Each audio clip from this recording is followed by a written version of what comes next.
Will these 3 new crazy Google prototypes be commercialized soon? Developing marketable ideas is, without a doubt, one of the finest things that have ever happened. As eager as we are to own items that make our lives simpler, we want to see some of these great innovations that we can buy to make our lives easier. Hence, we can't wait to see whether these 3 new wacky Google prototypes will be commercialized soon. Let's find out. Google Translate Glasses. Google teases AR glasses with Live Translate. We're all aware that Google's I/O presentation ended with a significant surprise, a glimpse of their newest AR spectacles. Yes, we all can't wait to try them out. Imagine a pair of future glasses, something that can do the unthinkable. Well, Google just blew everyone's mind. Guess what they did?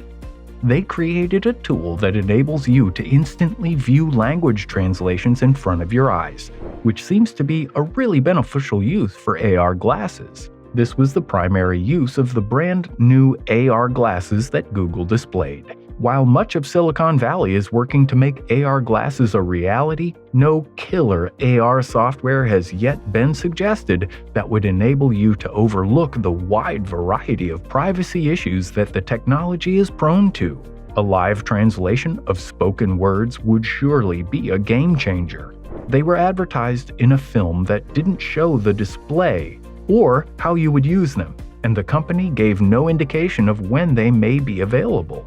However, what was shown in the movie gave us all a very intriguing glimpse of what an AR future may look like once those glasses are commercially available. According to the Google product manager, while using the glasses, you should see what any individual is saying, transcribed for you in real time, like subtitles for the world. Isn't that crazy?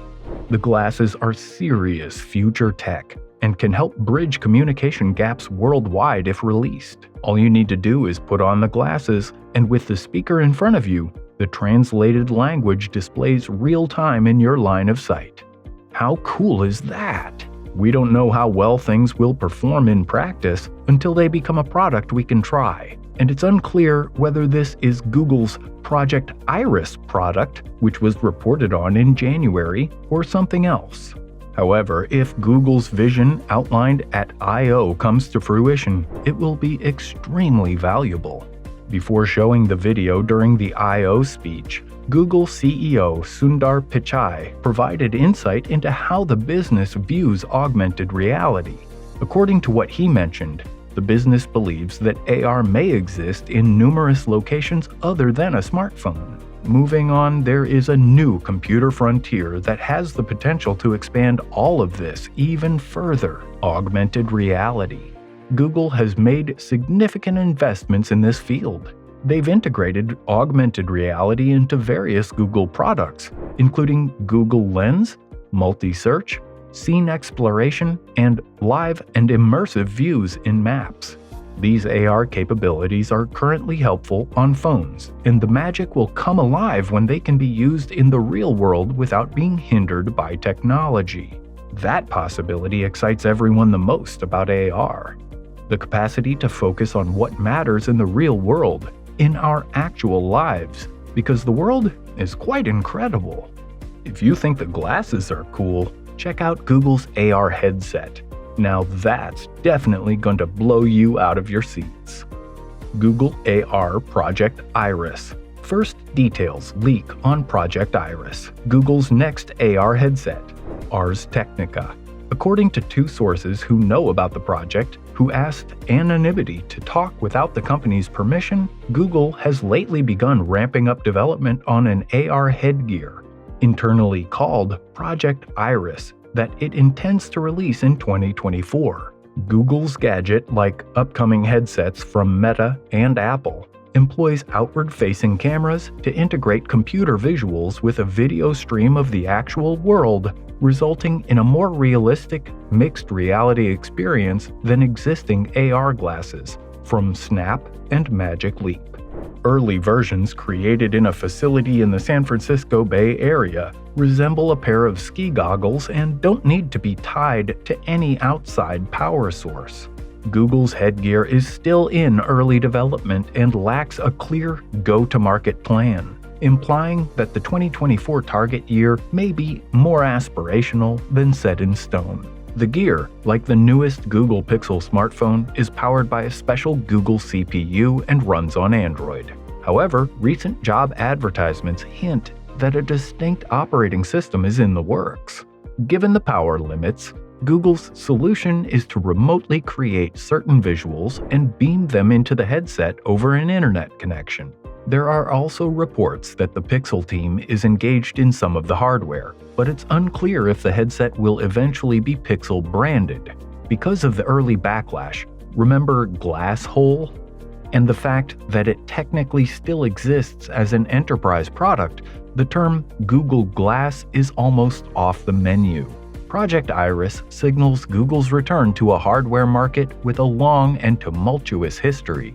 It all started with Google Glass's ill-fated launch in 2012. Then, in 2019, a multi-year initiative to market VR headsets suddenly died out. Since then, Google has remained conspicuously silent about its hardware ambitions in the sector, instead focusing on software services such as Lens, its visual search engine, and AR directions in Google Maps. Meanwhile, Mark Zuckerberg has invested his firm in augmented and virtual reality, recruiting hundreds and renaming Facebook to Meta. The term metaverse has become an unavoidable buzzword, and Apple is working on its mixed reality headgear, which might be available later this year. Inside Google, Project Iris is a well-guarded secret, locked away in a facility that needs special keycard access and non-disclosure agreements. Google aims to employ hundreds more individuals to supplement the core team working on the headgear. Clay Baver, who answers directly to CEO Sundar Pichai and runs Project Starline, an ultra-high-resolution video chat booth demoed last year, is an executive in charge of the endeavor. Now, we've seen when it comes to future tech, Google has no rival. Even Apple can attest to it. But just when you think Google is done making crazy designs, boom, they come up with something new. And now they've come up with a board stick version keyboard. Gboard stick version. Google prototypes, open sources an extra long keyboard with one row of keys, Ars Technica. Google Japan has a history of joking about keyboard ideas that defy commonly held beliefs about computing input. The Gboard stick version's newest idea arranges all the keys in the same row, allowing for more linear hunting and pecking. According to a YouTube video, Google Japan appears to have prototyped the long keyboard. Google will not mass-produce or sell it, but there are GitHub files with open-source firmware, circuit schematics, and design drawings available to let you make the keyboard yourself. Quote, "This is not an officially supported Google product," according to the GitHub website. According to Google Japan's blog post from Saturday, you may create the Gboard stick version with a 3D printer. The keyboard measures a whopping 5.25 feet long as planned. If you think that's long, the initial prototype was 7.87 feet long according to the manufacturer. The keyboard employs 17 boards, including 16 for key installation and 1 for control. Google Japan jokes that this design is better for crowded workstations, storage, and locating the appropriate keys while typing. The video from Google Japan displays an alphabetic keyboard with a user initiating touch typing by remembering the distance of specific keys from the left boundary. Alternatively, knowing that P is the 17th key from the left makes it simple to find. This is undoubtedly easier than hunting and pecking up, down, left, and right on a typical keyboard layout. According to Google Japan's page for the keyboard, you may use it with either a QWERTY or an ASCII code layout. So, regardless of it being future tech, you can use it comfortably, just like your previous keyboards. Many of the detailed use cases for this one-row keyboard are jokes, such as using it to measure your child's height. and retrieve items dropped behind the couch or as a walking stick, or the bug-fixing module, aka NET, which turns the keyboard into a bug catcher in case you encounter bugs while coding. Get it? But one apparent advantage we can get behind is how much personal space the keyboard automatically imposes on the office and beyond. Google Japan has been promoting Google's Gboard keyboard software with bizarre keyboard designs for years. Gboard teacup version and Gboard spoon bending version are previous variations. If you want more information about prototypes and wacky innovations, subscribe to our channel and stay tuned for the amazing content we have in store.